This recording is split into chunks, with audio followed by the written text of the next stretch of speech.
It's me গুনগুন and it's Ridhi. আজকের ভিডিওতে আমি আমার কাজিন দিয়া এবং রিধিকে নিয়ে চলে যাচ্ছি সোনারামপুরে। আজকে একটা ছোট্ট ব্লগ করব।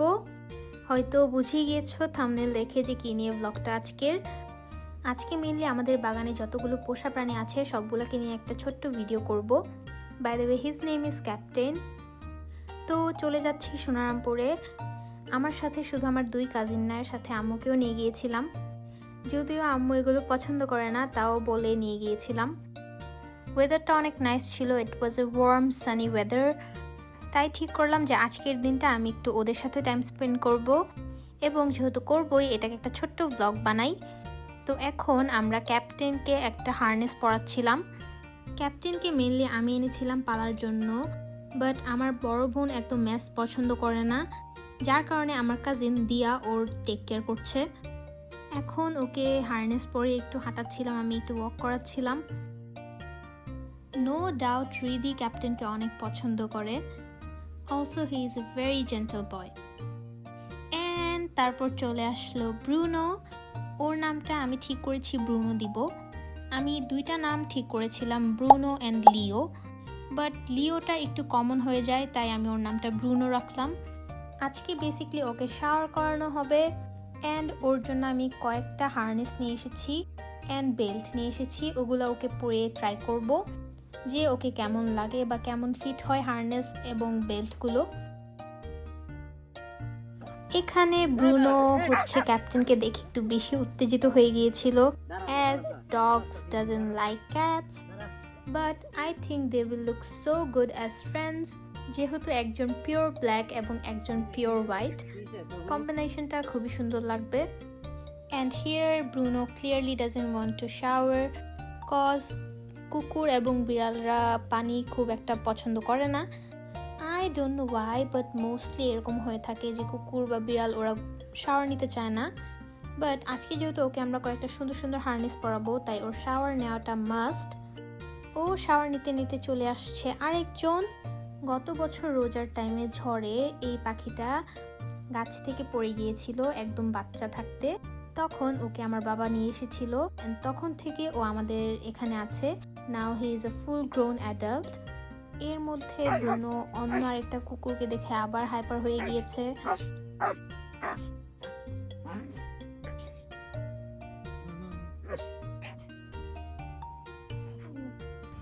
এটা হচ্ছে এই কুকুরটা। বাই দ্য ওয়ে আমি এই বেল্টগুলো নিয়ে এসেছি, আজকে এগুলো পরাবো। সাথে আমি এক দুটা হারনেস নিয়ে এসেছি এবং এক দুটা বেল্ট আছে। এই যে এখানে আমার বাবা সবগুলা গুছিয়ে রেখেছে তোমাদেরকে সুন্দর করে দেখানোর জন্য। এই হারনেসটা আগে পরানো ছিল, এবং এই আর্মি গলার বেল্টটা, তারপর হচ্ছে যে এই গ্রিন কালারের হারনেসটা, পুলিশ ডগ হারনেসটা, এগুলো আমি আজকে নিয়ে এসেছি পরাবো। এবং এই রেড ওয়ানটা এক একটা করে ওকে পরাবো, ট্রাই করব যে কোনটা ফিট হয়, কোনটা ভালোভাবে ওকে মানায়। যেহেতু ও ফুললি ব্ল্যাক, আই থিঙ্ক ওকে সবগুলোই অনেক ভালো লাগবে। এখন রাসেল ভাই, সোহাগ ভাই ওরা মিলে ওকে বেল্টগুলো পরানোর ট্রাই করছিল। অ্যাজ ইউ ক্যান সি মাশাআল্লাহ ওকে কিন্তু ভালোই লাগছে। ব্ল্যাকের মধ্যে কালারটা খুবই সুন্দর ফুটে উঠেছে, এবং শাওয়ার নেওয়াতে ওর ফারগুলো একদম সিল্কি স্মুথ। তারপর পরিয়ে দিলাম আর্মি বেল্টটা। এটা খুব বেশি একটা বোঝা যাচ্ছিল না, but still it was looking nice. এর মধ্যে ও বেল্ট ছিঁড়ে দিল দৌড়। পুরা মাঠে ওইভাবে দৌড়াচ্ছিল। হি ওয়াজ প্লেইং অ্যাকচুয়ালি। বাচ্চাগুলো তো ভয়ে, যদিও এটা কাউকে কিছু করে না। ব্রুনো ওর মনের আনন্দে চারপাশ ঘুরে বেড়াচ্ছিল, অ্যান্ড ইটস ফাইন। কুকুরদেরকে একটু খোলামেলা ছেড়ে না রাখলে ওদের গ্রোথও কিন্তু হয় না।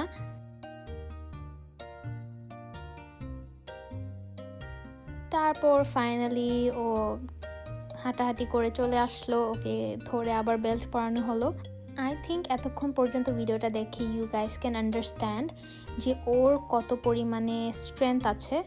তিনজন মিলে ওকে কন্ট্রোল করতে হচ্ছে।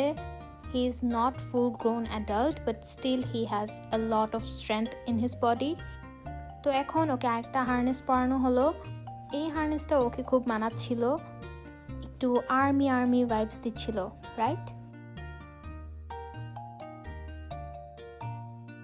এই হার্নেসটা যদিও ওকে অনেক মানাচ্ছিল, but I am excited for this one.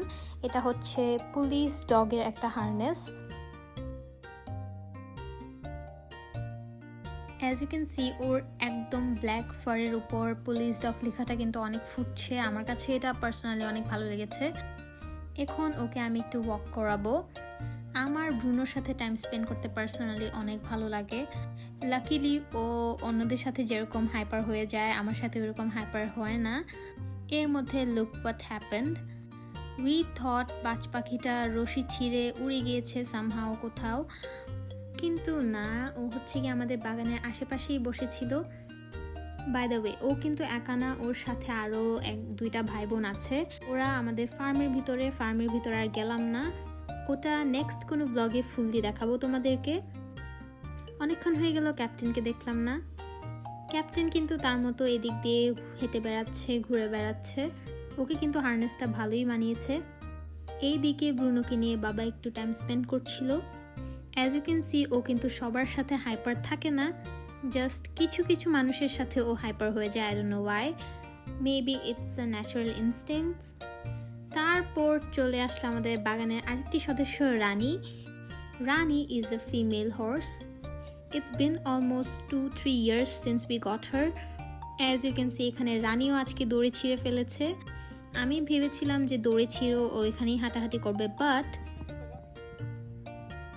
ছাড় পেয়ে আজকে পুরো মাঠ ও দৌড়ে বেরিয়েছে। একটা জিনিস কি তোমরা খেয়াল করেছো? ব্রুনো, বাজ পাখিটা এবং রানী তিনটাই কিন্তু ছুটে গিয়েছিল, বাট ওরা কিন্তু ওদের রেঞ্জের বাইরে যায়নি। That's why we trust them a lot. রানীকে এভাবে দৌড়াতে দেখে ব্রুনো তো একদম ছুটতে পাগল হয়ে গিয়েছিল।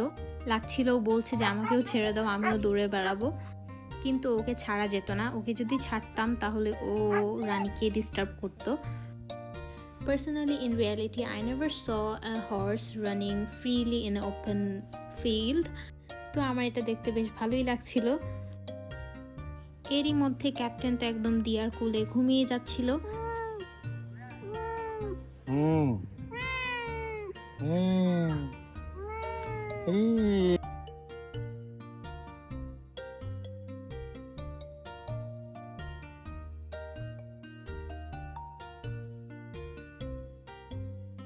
তারপর অনেক দৌড়াদৌড়ি হলো, রানীকে আবার নিয়ে চলে আসলো। ওকেও আজকে শাওয়ার করানো হবে, কিন্তু যেহেতু অনেক বেশি লেট হয়ে যাচ্ছিল, প্রায় 3টা বেজে গিয়েছিল, তাই আর ভিডিওটা লং করলাম না। আমাদের বাগানে একটা ফার্ম আছে, ছোট্ট একটা। ওখানে আরও বেশ কয়েকটা আমাদের পোষা প্রাণী আছে, মুরগি, হাঁস, ছাগল, আরও অনেক কিছু। নেক্সট কোন একটা ভিডিওতে ওটা নিয়ে আমি পুরাটা একটা ভিডিও করব, বাট আজকে এই পর্যন্তই। চেষ্টা করেছি তোমাদের সবার সাথে আজকে আমার দিনটা শেয়ার করতে। আশা করছি ভিডিওটা তোমাদের ভালো লেগেছে। যদি ভিডিওটা ভালো লেগে থাকে, ভিডিওটা like, comment, share and subscribe করতে ভুলবে না। Till then, bye by.